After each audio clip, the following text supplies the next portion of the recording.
Luciano, muchas gracias por venir. No, un placer estar acá.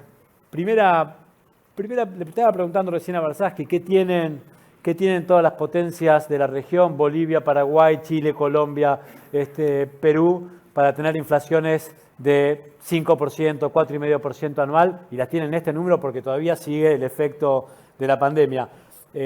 Yo te iba, si querés contarnos, tienen en común muchas cosas y el ejemplo paradigmático tal vez sea Perú, digo, con un presidente del Banco Central de hace 17 años que no lo dinamitaron. Sí, efectivamente, Latinoamérica aprendió las lecciones del siglo pasado, digamos, después de atravesar procesos de alta inflación, y básicamente lo que hicieron es, en lugar de dinamitar sus bancos centrales, dotarlos de independencia y equilibrar sus cuentas públicas, o por lo menos hacer algo parecido, cercano al equilibrio de las cuentas públicas. La mayoría de los países de Latinoamérica escribieron esas reglas en la Constitución Nacional. En el año 89, Chile reforma la Constitución Nacional, en los 80, finales de los 80, incorpora la independencia del Banco Central y le da rango constitucional a la Carta Orgánica del Banco Central, que tenía entre sus reglas principales, no solo la independencia, segundo, el objetivo de una inflación baja, tercero, la prohibición de prestarle al Tesoro, salvo en caso de guerra, y prohibición de poner el cepo, porque la Carta Orgánica del Banco Central de Chile dice que todos los chilenos, compañías, tienen derecho a acceder al mercado de cambios, a divisas extranjeras. ¿Esto qué quiere decir? Quiere decir que prohibieron el cepo en la Constitución Nacional. En el 92 lo hizo Colombia, en el 93 lo hizo Perú, reglas fiscales, independencia del Banco Central. En el 94 Argentina reforma su Constitución Nacional y no pone ninguna regla ni fiscal ni monetaria. Hace poco le pregunté a uno de los autores, por lo menos cerebros económicos de la reforma del 94, cerebros legales ligados a la economía de la reforma del 94, y le pregunté por qué, y me dijo, no nos dimos cuenta.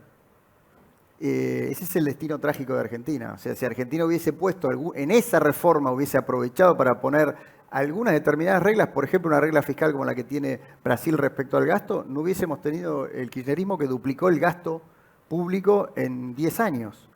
Hubiésemos tenido otro tipo de populismo, pero no ese. O hubiese sido mucho más difícil, hubiese tenido que reformar la Constitución para poder aumentar el gasto público como lo hizo.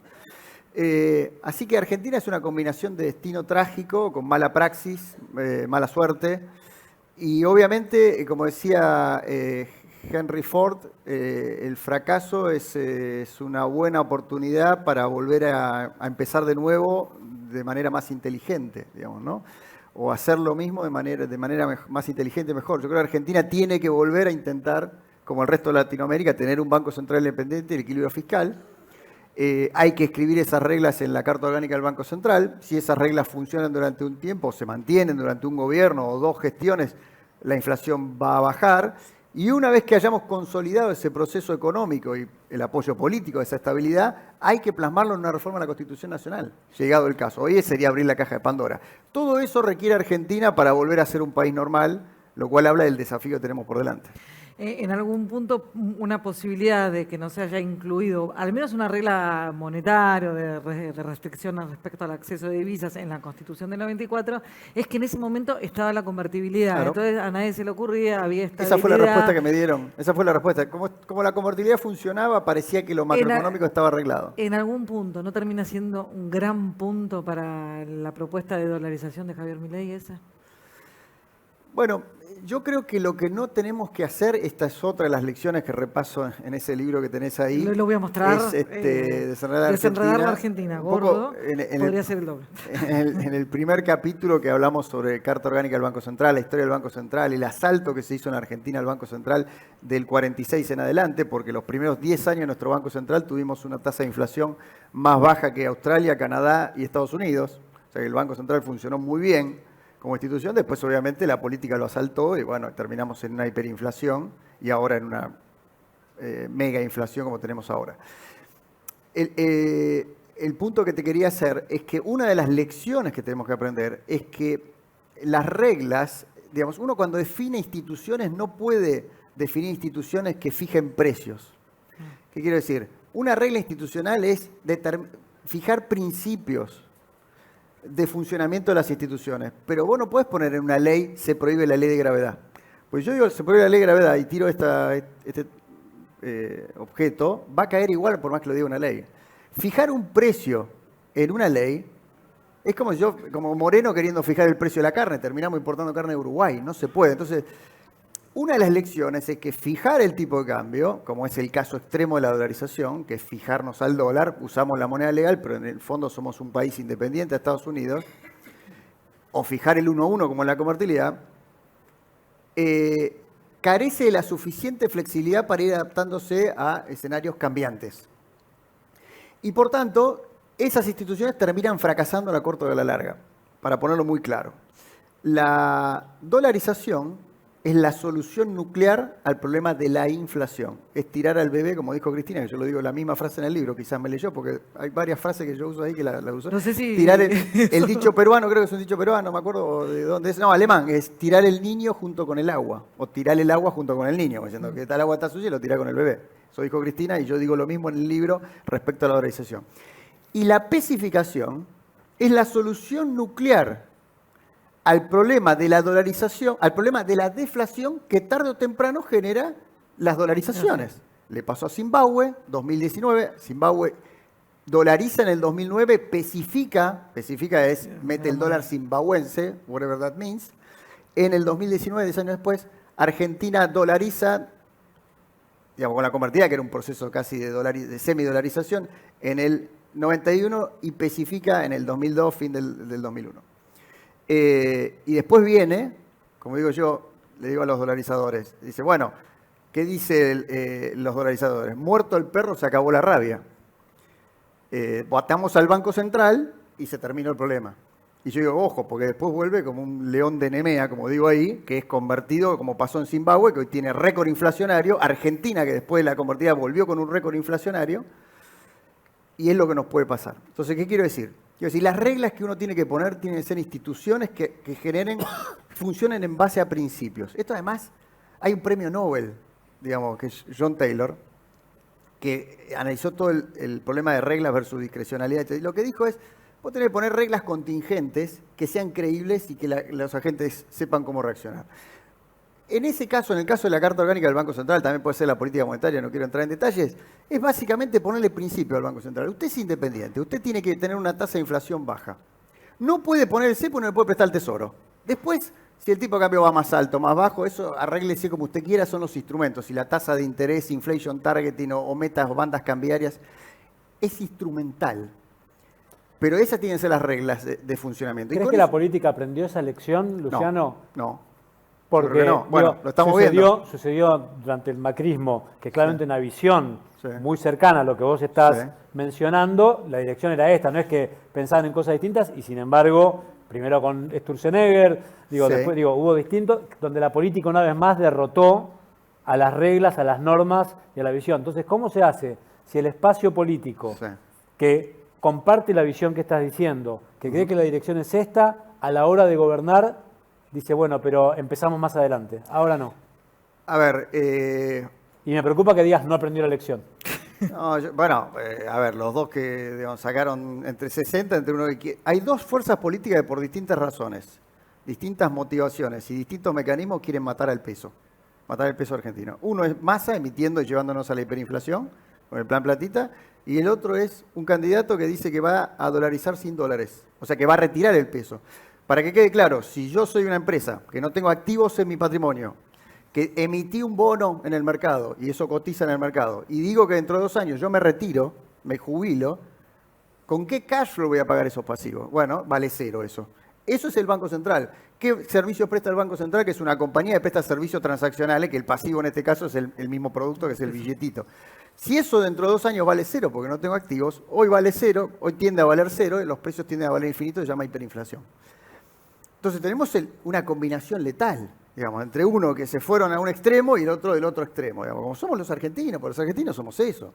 En definitiva, nos encantan los extremos. Nos gusta jugar con esa cosa. La normalidad nos parece un camino aburrido. Déjame decirte algo de Macri. del gobierno de Macri. Yo fui crítico, una de las cosas que lo conversé con Sturzenegger en el año 2016, es no haber reformado la Carta Orgánica del Banco Central en el 2016. Porque la Carta Orgánica del Banco Central es el santo grial de la política monetaria. Ahí se escriben las reglas donde cual vos podés construir una moneda o una hiperinflación. Nosotros tenemos la Carta Orgánica de Marcó del Pont hoy en este día. Fue la misma carta que usó Sturzenegger. A Federico, que es amigo mío, no le gusta esto, porque él pensaba que era mejor mostrar que pudiendo ser hiperinflacionario, éramos antiinflacionarios. Y yo creo que no, porque las instituciones son anteriores a los hombres. Y la Carta Orgánica que nosotros tenemos, la del 2012 de Marcó del Pont, que era igual a la del 49-63 con el cual Alfonsín fue a la hiperinflación. Alfonsín hace el plan austral sin reformar la Carta Orgánica del peronismo, del Banco Central, que es la que le permitió después ir a la hiperinflación. Porque le llamaba al Banco Central, le decía a José Luis, machinea en ese caso, pasame, tengo que pagar a los jubilados, a los militares, pum, pum, tenemos la hiper. Entonces, ¿qué quiero decir? Ahí hay un error de concepción. Primer punto. El Banco Central tiene que ser realmente independiente y tiene que tener reglas bien claras y bien escritas que la gente diga, este tipo no puede hacer esto. Y si lo tiene que hacer, tiene que ir al Congreso a discutir que va a cambiar la ley. Segundo punto, equilibrio fiscal. Las dos cosas que hizo Latinoamérica es tener un Banco Central independiente con equilibrio fiscal. Porque si no, ahí sí te llevan puesto el Banco Central a la corta o a la larga, como dice Sargent, otro premio Nobel. Entonces tenés que tener las dos condiciones. Lo que es mentira, y esto lo dice Sargent, lo dice Carlos Beck, que es un economista famoso el otro día en una presentación, es que matando el Banco Central vos vas a tener equilibrio fiscal. Prueba, Zimbabue, acaba de especificar en el 2019, tiene 250 puntos de inflación. Ecuador, ¿no? Ecuador, en default, reestructuración con el fondo, el país que menos creció de Latinoamérica en los últimos 10 años. Hay 3 países que crecieron 0 en los últimos 10 años, obviamente Venezuela ha hecho pelota, Brasil y Argentina. Y el que sigue atrás en rezago en términos de crecimiento es Ecuador. No es un modelo de éxito, es un modelo de fracaso. Ecuador dolariza en medio de la hiperinflación, que en el fondo es lo que yo creo que muchos quieren ahora. Digamos, vamos a que sea la hiper y ponemos la dolarización de prepo, que sea de facto. Bueno, pues un camino va a ser durísimo para los argentinos y además a largo plazo nos vamos a comprar un problema. Lo que pasa es que en un país que la gente no llega a fin de la semana, ya no fin de mes, hablarle que dentro de 10 años vamos a tener otro problema de deflación o lo que sea, es como hablarle de ciencia ficción. Entonces, bueno, quienes aspiramos a tener un país normal, serio, donde las instituciones, digamos, y la política pueda tener un sentido más o menos encauzado dentro de cierto margen, como es el resto de Latinoamérica, pretendemos este cambio, digamos, y yo creo que eso Patricia Bullrich lo tiene claro. Hay algo que pasa en la Argentina que por ahí es muy distinto de lo que pasó en otros países con sus respectivos planes de estabilización, y es que la Argentina viene de crisis desde hace muchos años. Sí.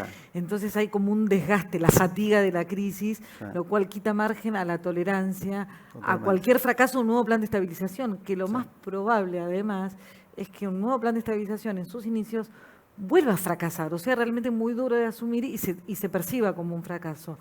¿Cómo se va a manejar eso? ¿Cómo se puede manejar eso a la hora de, bueno, de que haya un marzo y que después venga junio, julio y diciembre de 2024? Sí.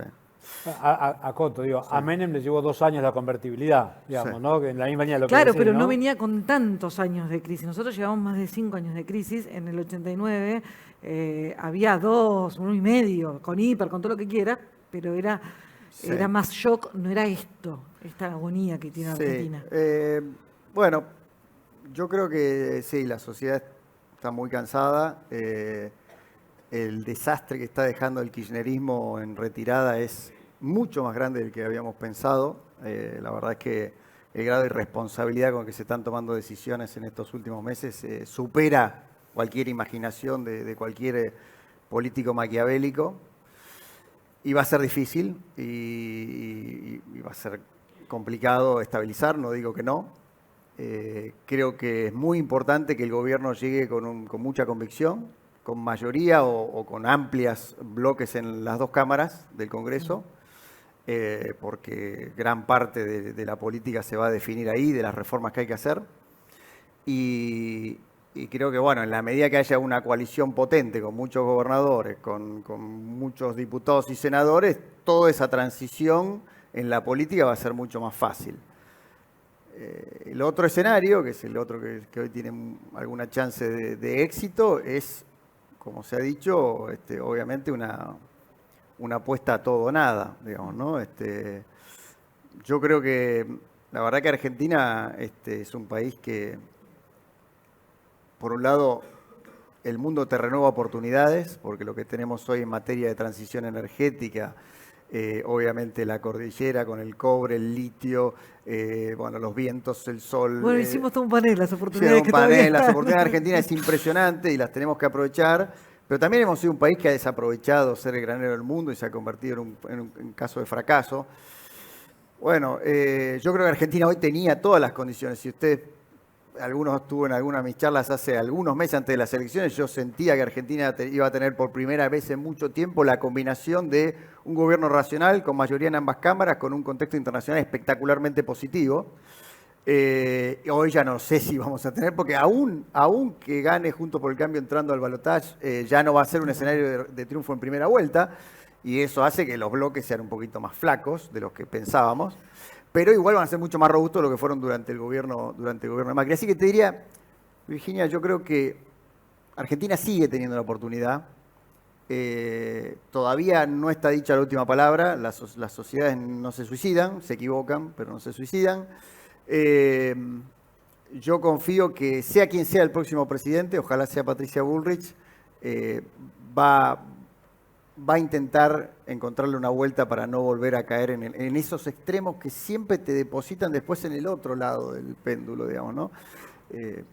Y obviamente yo creo que es muy importante llegar con un plan bien claro y se necesita mucho coraje para implementarlo. Esto es lo que creo. Me parece que si con el grado de profundidad que tiene la crisis en Argentina, si tenés dudas, si no tenés la convicción de cruzar el río para llegar a un resultado que lo ves con claridad, es muy probable que fracasemos en el intento. Eso es muy importante que el equipo económico que le toque agarrar las riendas de este país tenga el coraje, la visión de mediano plazo, no tanto la protección de corto plazo, sino la visión de mediano plazo de hacia dónde quiere ir, para que atravesar el río sea lo más rápido posible, porque es inevitable. Las correcciones que hay que hacer en Argentina son inevitables, pero también son muy probables los beneficios que se van a tener en la Argentina si el próximo gobierno toma las decisiones correctas, que no es más que tener un Banco Central independiente, tomar las decisiones para equilibrar las cuentas públicas y después poner sobre la mesa un plan de estabilización que ordene el descalabro que tenemos, ¿no? Que es el segundo capítulo de mi libro, algunas condiciones para el plan de estabilización, que obviamente es fundamental para frenar una inflación de 3 dígitos.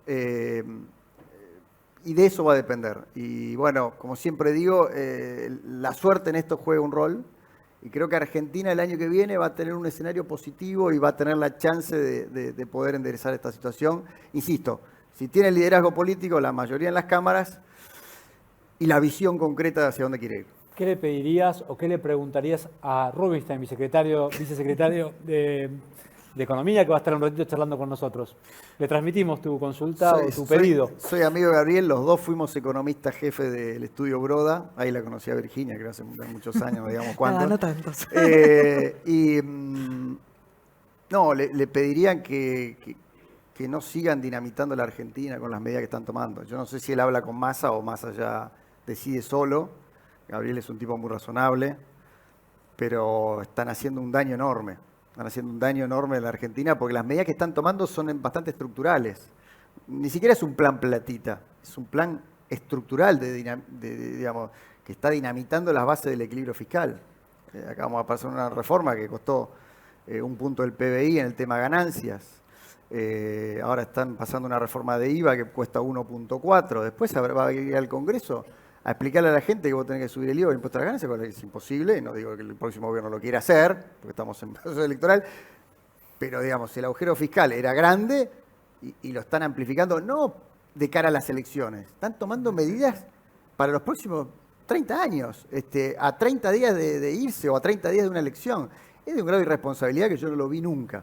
Bueno, hay toda una mirada y un minutito más y ya... Estamos dinamitando el tiempo. Estamos nosotros. dinamitando el tiempo, pero está ya cortita.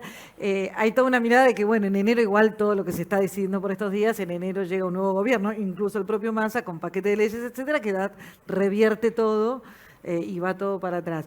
Mi pregunta ahí es, en definitiva no tiene que ver con las medidas puntuales, sino hoy estamos en campaña, estamos en el peor momento, un escenario tan parejo que te hace que todos estén en algún punto matando y sacando su propia ventaja.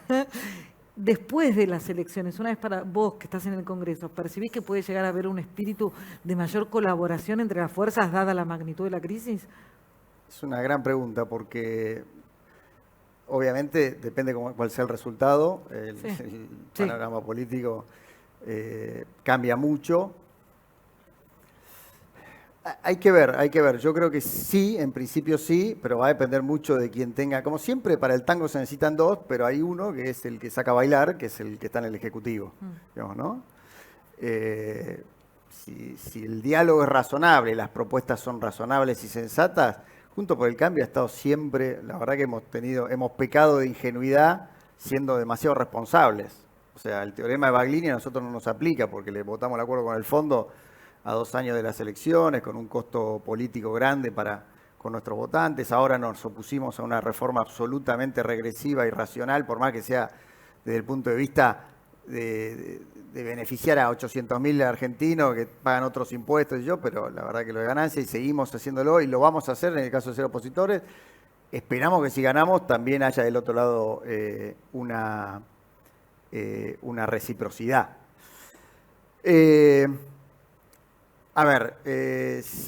Por eso no quiero abrir escenarios porque todavía no sabemos el resultado de la elección, pero va a depender mucho de cómo sea el diálogo. Si ganamos nosotros, obviamente vamos a tener un bloque amplio y vamos a tener un margen de discusión con las provincias y con los libertarios, obviamente.